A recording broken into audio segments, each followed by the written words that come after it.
My name is Natalie Harper. I'm 34 years old. And the moment I realized my relationship was already over didn't come with screaming or slammed doors. It came with a sentence delivered lightly, almost playfully, across a small Italian restaurant table. A sentence meant to sting. I'd been with Lucas Reed for about 18 months.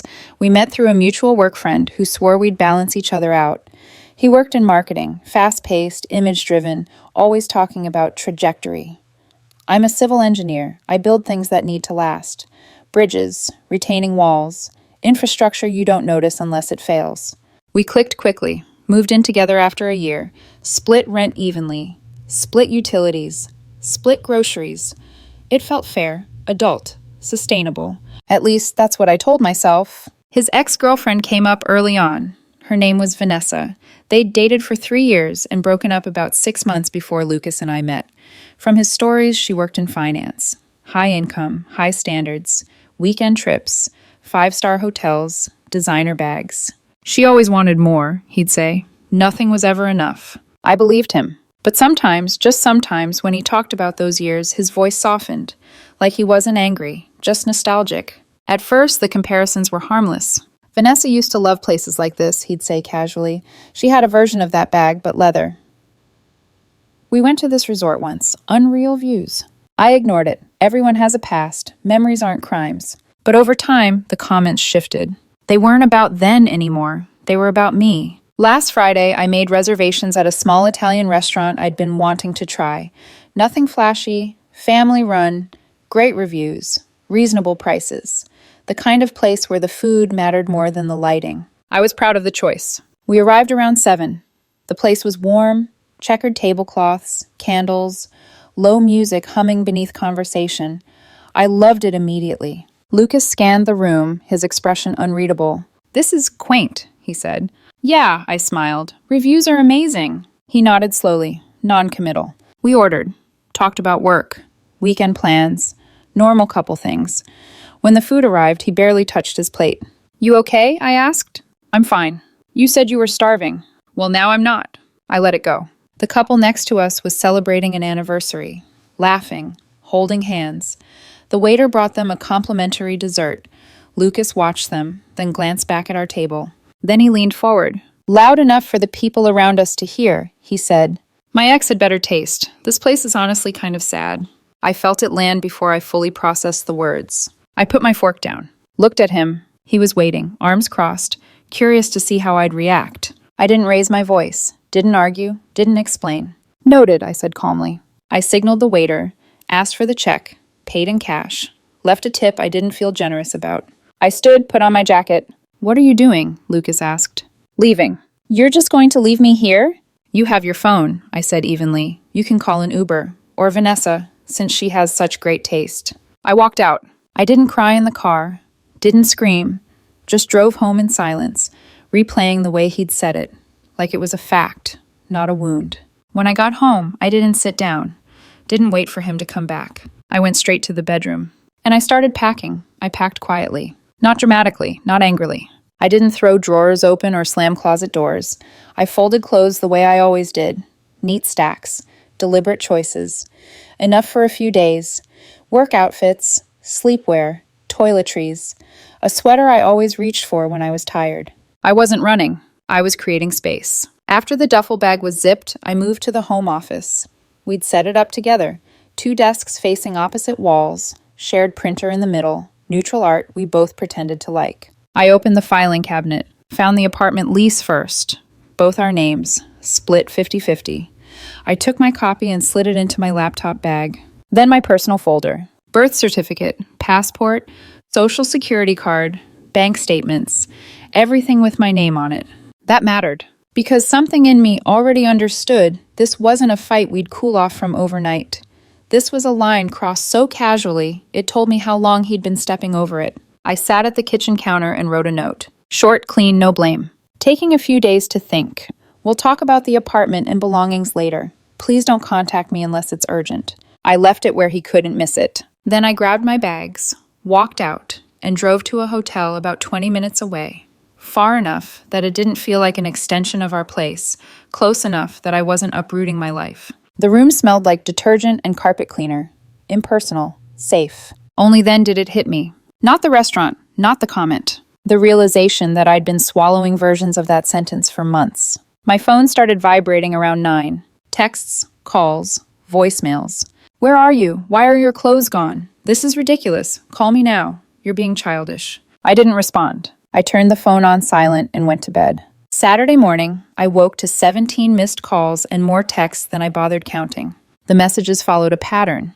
Anger, confusion, forced humor, apology, anger again. The last one, sent just after 2 a.m., read, "You seriously took your documents? You're leaving over one comment?" I stared at it for a long moment. Then I replied, "It wasn't one comment. It's been months. Last night was just the one you said out loud." His response came instantly. "So you're breaking up with me over this?" I'm taking space to decide if this relationship is what I want. That's basically breaking up. Call it whatever you want. I'm being clear about my boundaries. What boundaries? I made one joke. I exhaled slowly. It wasn't a joke. You meant it. And I'm not worried about the last 18 months. I'm worried about the next 18, listening to how I don't measure up to your ex. There was no reply after that. I spent the day doing normal things on purpose. Went to the gym, grabbed lunch, sat through a movie I barely paid attention to. Around 5, I checked my phone. One new message. "I talked to my mom. She thinks you're being unreasonable." I typed back without hesitation. "That's her opinion. She says I should find someone less sensitive. Maybe you should." A pause. "Is that really what you want?" I stared at the screen, feeling oddly calm. I want someone who doesn't humiliate me in public and then tell me I'm overreacting. I didn't humiliate you. You compared me to your ex in a restaurant full of people. No response for 2 hours. Then, "I'm sorry, I didn't realize it hurt you that much." I read it twice. "That's the problem," I replied.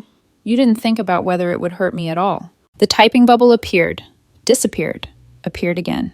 "So what now? You stay in a hotel until you decide what you want, and I just wait?" I set the phone down for a minute before answering. "Do whatever you want." Sunday morning, I went downstairs to grab coffee. I was halfway across the hotel lobby when I saw him. Lucas, standing near the front desk, jacket on, phone in his hand, scanning the room like he was waiting for a delayed flight or a verdict. The moment our eyes met, his shoulders relaxed, like he'd found what he was looking for. "We need to talk," he said, walking toward me. I stopped. "I told you I needed space." "You've had 2 days," he replied. "That's enough." I felt something tighten in my chest, not fear, not guilt, recognition. This was who he was when he didn't get his way. "That's not how this works," I said. "Then explain it to me," he snapped, lowering his voice when a couple at the concierge desk glanced over.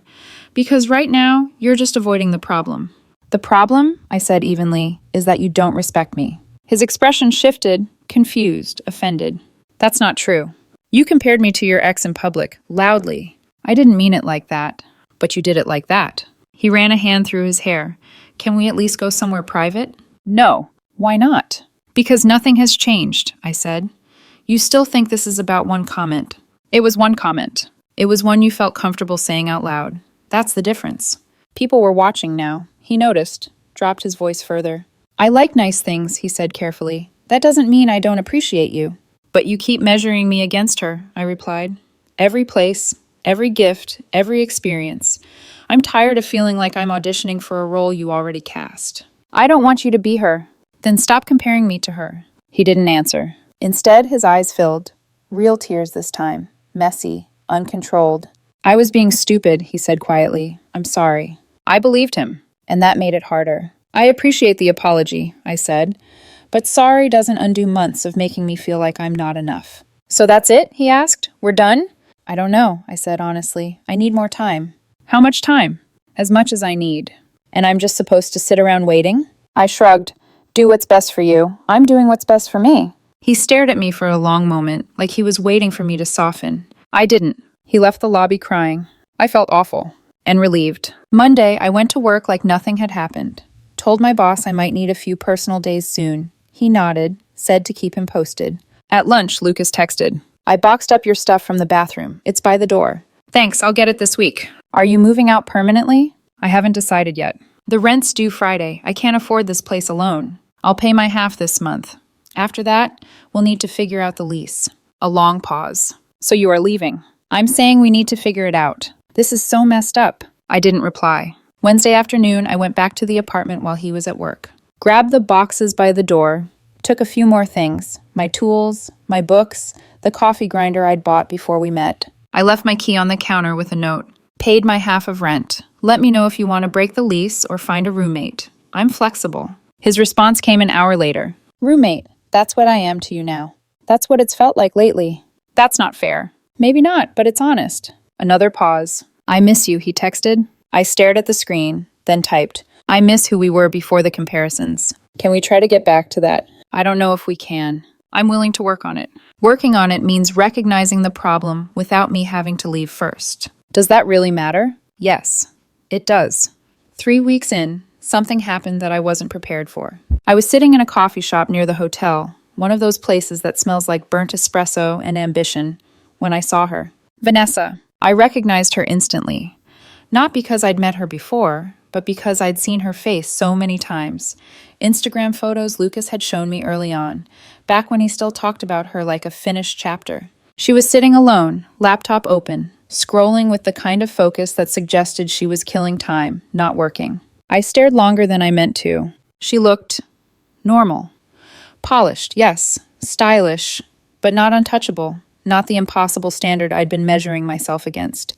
I debated walking out. Instead, I walked over. This is going to sound strange, I said, stopping at her table, but you used to date Lucas Reed. She looked up, confused, then recognition clicked. Oh, she said slowly. You're Natalie. I nodded. We broke up. She closed her laptop. Do you want to sit? I did. She bought me a coffee without asking. We talked for almost an hour. And somewhere between sips and awkward pauses, the story unraveled. He always said I wanted too much, she told me. But it wasn't about money. It was about momentum. I'd enjoy something, then notice something better, and then I'd feel restless.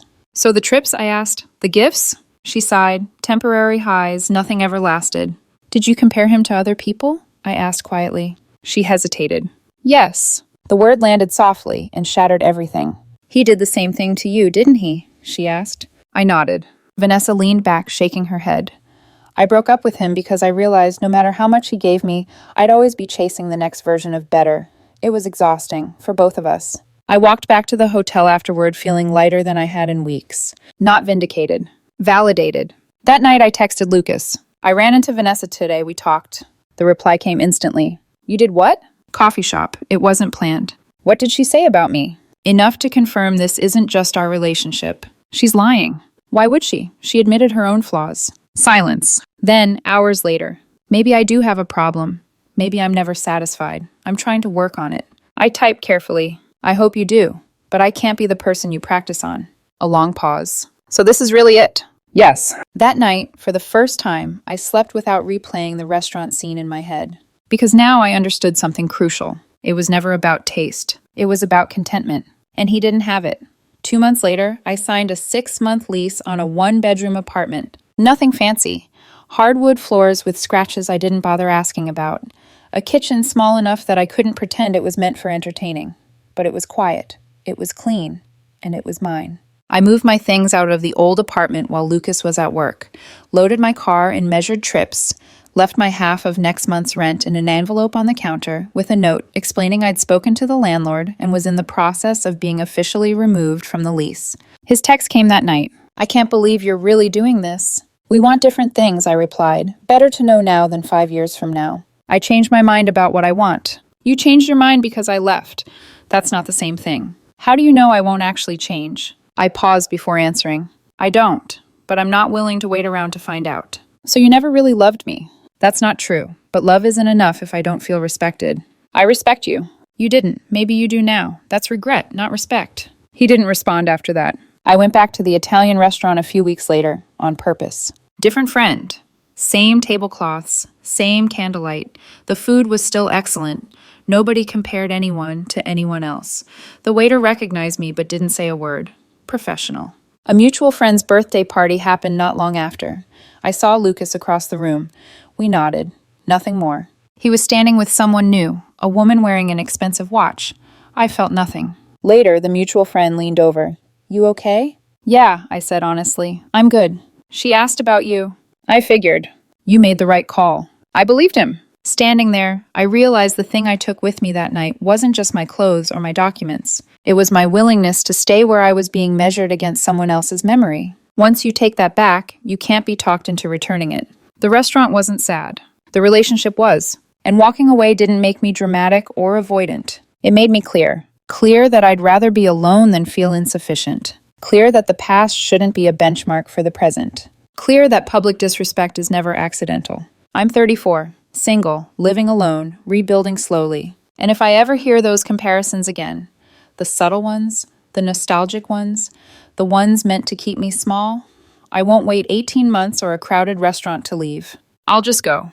Because once you decide you're worth more than being someone's consolation prize, everything else stops.